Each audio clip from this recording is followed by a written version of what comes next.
Welcome back to Movie Insights. Today I will show you a horror, thriller film from 2017 titled The End. Spoilers ahead. Watch out and take care. The day has just started and it is already not going well for businessman Claudio Verona. The car that picks him up every day is late and a young man called Ricardo has replaced his usual driver. The traffic is worse than usual as well, although Claudio blames it on the route Ricardo chose and not any outstanding circumstances. When Ricardo turns on the radio, the news reports riots happening in various zones of Rome. Apparently small groups of hoodlums decided to attack at the same moment in near perfect sync, but there hasn't been any official word from law enforcement. Claudio, who is currently trying to review some notes for an incoming meeting, barely pays attention but is still pretty annoyed by the radio in general, so he asks Ricardo to turn it off. He gets even more annoyed when Ricardo asks him to help him get into the economics business, but thankfully, his phone rings and interrupts the conversation. It's Sarah, his secretary, asking him what to do with the client waiting for him. Claudio tells her to offer him breakfast and to keep him there until he arrives, and after hanging up, he tells Ricardo he's sorry for him for having gotten involved in economics. When he finally makes it to the office, another secretary named Sylvia is there waiting for him with coffee and a reminder of his golf game. She's still a trainee, so Claudio tells her to ask for a meeting with Sarah so she can join his team because he likes employees with initiative. Afterward, he rushes into the elevator so he can join his coworker Marta, who refuses to give him a kiss when he asks for one. Marta reminds Claudio that their affair is over and that she's getting married soon, but Claudio doesn't care, because he's been married for 5 years and that has never stopped him. Not being able to take rejection, Claudio stops the elevator and pushes Marta against the wall, saying he misses the old days and not letting go of her when she tries to escape his grip. Claudio continues to harass her, trying to make her admit she liked it, so Marta gives in and says she did, only to suddenly grab his groin and tell him it would have worked out if he wasn't a filthy pig. When the elevator reaches her floor, she gets out after insulting him, but Claudio doesn't seem to mind. In fact, he likes such feisty personalities. After pressing the button to his floor, Claudio picks up a call from his wife Lorena, who tells him about the riots on the news. Things have gotten worse and now there are blocked streets. In the middle of their talk, the elevator gets stuck, but this doesn't faze Claudio because the same happened last month. As he tells his wife goodbye, Lorena tries to get him to buy milk after work, and he gets angry at her for thinking about that when he's in the middle of a complicated day. Claudio presses the emergency button and gets in contact with the maintenance technician to tell him he's stuck and he needs this problem solved as soon as possible because he must attend a very important meeting. The technician checks the system and informs him there's a problem with the power unit on the roof, so he'll send some of his men to check it out. While waiting, Claudio calls Sarah to remind her she must do anything in her power so their client doesn't leave, no matter how impatient he's getting. After lighting a cigarette, he starts hearing some noises outside and tries to call for help, but he's ignored. Claudio gets increasingly angry and calls maintenance again, but the technician tells him he's lost contact with his men on the roof, so he gives him their phone number so Claudio can call them directly. When the technician on the roof picks up, he says they're running a reset of the generator but they aren't quite sure of what the problem is quite yet, which angers Claudio even more. The conversation is suddenly interrupted when the technician sees something that makes them freak out and run, causing the call to end. Claudio presses the emergency button again to demand some answers, and after some arguing, the technician in charge accepts to go to the roof himself to see what's going on. Getting tired of waiting, Claudio decides to take the matter into his own hands. He takes off his jacket and starts pushing the elevator doors apart. It takes some effort, but he eventually manages to open the first door wide enough for his body to fit. However, the second door gets stuck on a misplaced part and he only manages to open it enough for his head to fit through. The elevator has stopped right before reaching the 7th floor, and this gives Claudio a look into the offices. He asks for help but nobody answers, so he tries to climb through the door gap, but it isn't wide enough for him to go through. Claudio resigns himself to waiting again and gets a new call from Lorena, who is afraid because someone is knocking hard on the door yet they don't answer. He tells her to call the police, but Lorena says the line isn't working, so instead Claudio tells her to lock herself in the bedroom while he calls a friend of theirs, Stefano, to ask him to go check on her. Stefano agrees to do this favor for Claudio, but he does warn him that it may take him a while to arrive because the traffic is awful. When he calls Lorena again to tell her Stefano is on his way, she is even more scared because the news is showing violence taking over the streets. Claudio doesn't take her seriously and just tells her to calm down and wait for Stefano before hanging up. Moments later, he's looking at the news headlines on his phone. They all talk about the strange attacks and blocked roads in Rome. They also mention a lab on fire that was recently evacuated. After lighting another cigarette, he's suddenly startled by cries of help. A scared group of people runs past the elevator, including Marta, who falls to the floor right in front of him. She begs for his help and Claudio grabs her arm, trying to keep her with him. But whatever is on the other side of the elevator doors is stronger than him and drags Marta away. Finally taking the situation seriously, Claudio steps back as fear sinks into his mind. Curiosity gets the best out of him, though, so he approaches the door again to take a look and is startled by two zombies trying to reach inside to catch him. Claudio steps back again until his back hits the wall and can only stare at the strange creatures in front of him that leave as suddenly as they arrived when they hear a voice down the hall. While trying to process what he just saw, he receives a call from Stefano telling him he's almost at his house. Claudio tries to explain what's going on to him, but Stefano doesn't understand him, and the call ends when he's attacked by the zombies on the streets. The next person that contacts Claudio is the technician through the elevator communicator, saying he couldn't find his workers. Claudio tries to explain the problem again, but this man doesn't understand him either, and once more, the call ends when the zombies attack and kill the technician. After crying in despair, Claudio calls Lorena and Sarah, but neither of them picks up. A moment later though, Sarah calls back, and she's in the middle of telling him she's locked up when a zombie reaches inside the elevator and grabs Claudio by the neck. After some struggling, he manages to free himself and moves to take the handrail off the elevator wall to use it to beat up the zombie's head until it dies. Now there's blood on the elevator floor, his hands and face, so Claudio grabs a bottle from his suitcase and throws water on himself to wash some of the blood off. The sight of the dead zombie is getting on his nerves, so he uses the handrail to push it away. Soon Claudio finds something else to keep himself busy. Zombie blood is starting to spread on the elevator floor, so he uses some paperwork he has in his suitcase to cover it and hopefully stop it from going farther. When he hears a noise, he grabs the handrail to defend himself, but it turns out it's just Sylvia. He calls her over and, after telling her to speak in a low tone so the zombies don't find them, he asks for her help opening the door, using the handrail as leverage.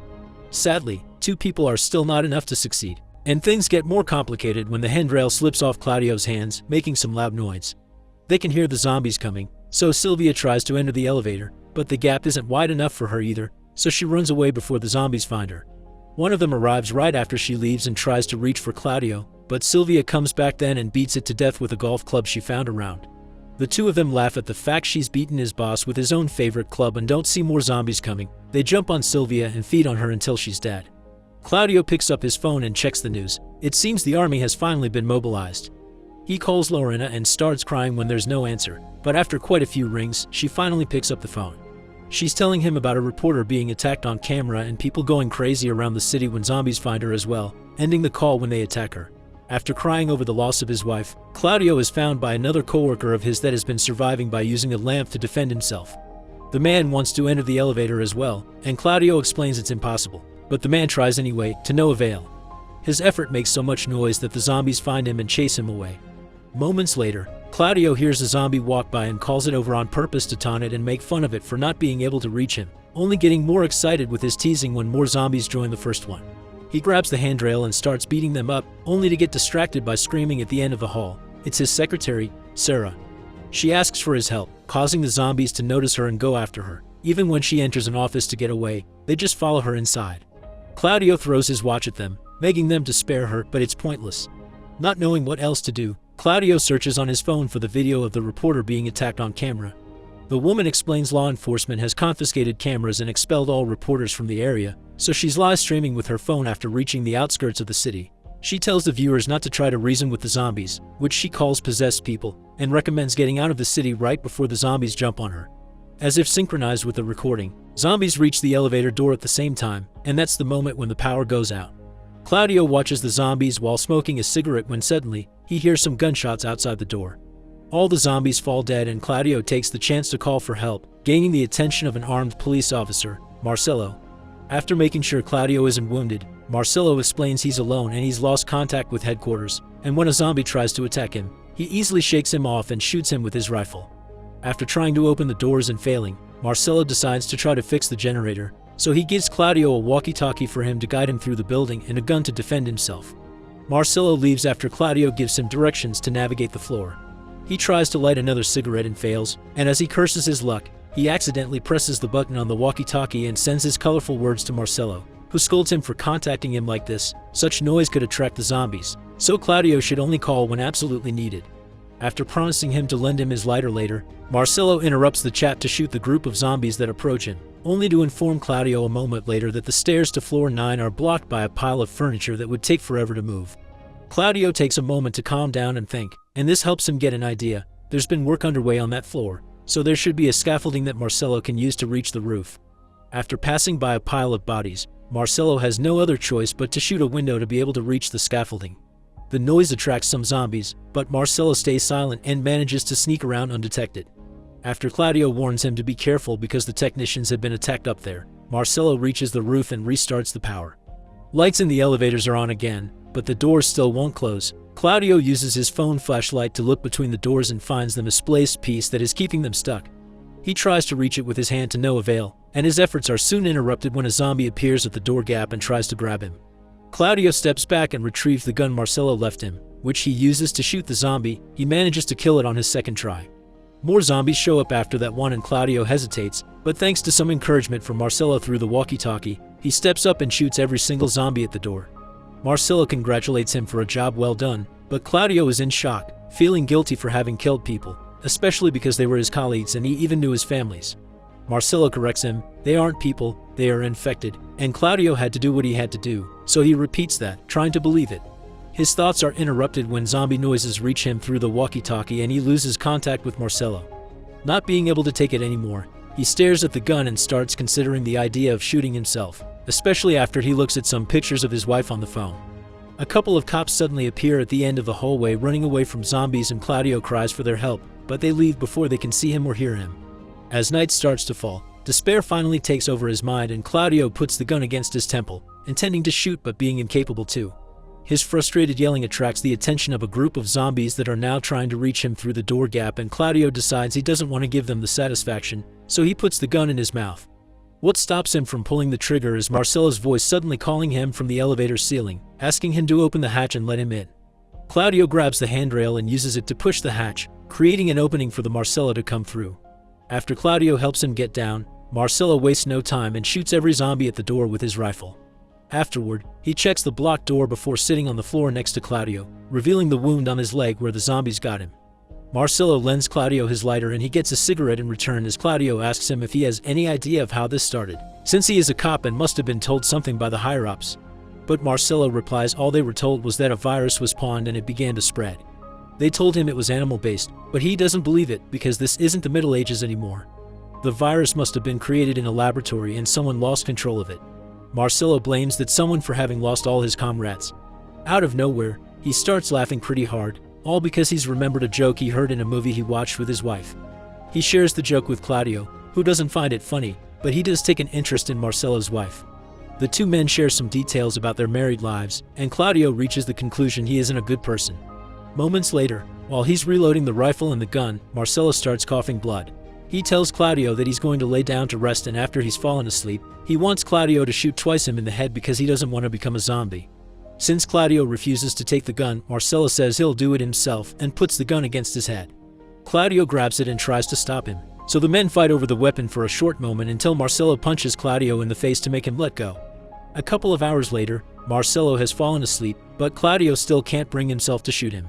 He changes his mind, however, when pus starts coming out from Marcelo's wound and he wakes up transformed into a zombie. He tries to communicate with him, but after Marcelo jumps on him to attack him, Claudio shoots him first on the body to push him away, then twice on the head to make sure he's dead. Claudio's leg has been wounded as well, so he ties his tie around it in an effort to stop the infection from spreading. His shots have been heard by zombies and now there's a horde of them at the door, but his gun has run out of bullets. Claudio drops it and grabs Marcelo's rifle instead, which he uses to shoot every single zombie he can reach. The impact of each shot pushes his body back until it hits the wall, and with the final shot, he hits his head and falls unconscious. Some moments later, he wakes up when he hears voices and gunshots in the hallway. There are no zombies in sight except for the bodies on the floor, and his phone is now ringing, but it's just the 7 a.m. alarm.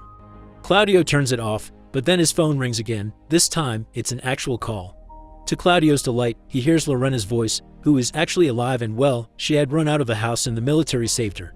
The call abruptly ends when his battery dies, but this is enough motivation for Claudio to try to escape again. He grabs the handrail and tries to push the elevator piece that is blocking the doors, but he can't reach it at the right angle, so he drags Marcelo's body over and steps on it to reach in between doors with his hand. He manages to grab the piece and take it out. This allows him to push the door all the way and widen the gap. Claudio's finally free. After drinking the leftover water, he climbs out of the elevator and steps over some zombie bodies to reach the hallway. After finding his watch on the floor, he puts it in his jacket on before going downstairs. When he makes it to the lobby, he finds even more bodies, including a legless zombie that drags itself over to him and tries to grab him. Claudio pulls the rifle trigger, but there are no bullets left, so instead he smashes the zombie's head with his foot. As Claudio leaves the building and walks through the streets of Rome, he notices there is no life around, just zombie bodies everywhere. At the bridge, he finds a bottle of milk on the ground next to a woman and, remembering his argument with his wife, he picks it up, causing the woman to wake up and grab his leg. Claudio steps back and is ready to defend himself using the bottle, but the zombie falls dead when the military shoots it from a nearby roof. They're seen by Claudio, who quickly raises his arms and shows them he's fine, hoping they'll allow him to join the refugee shelters.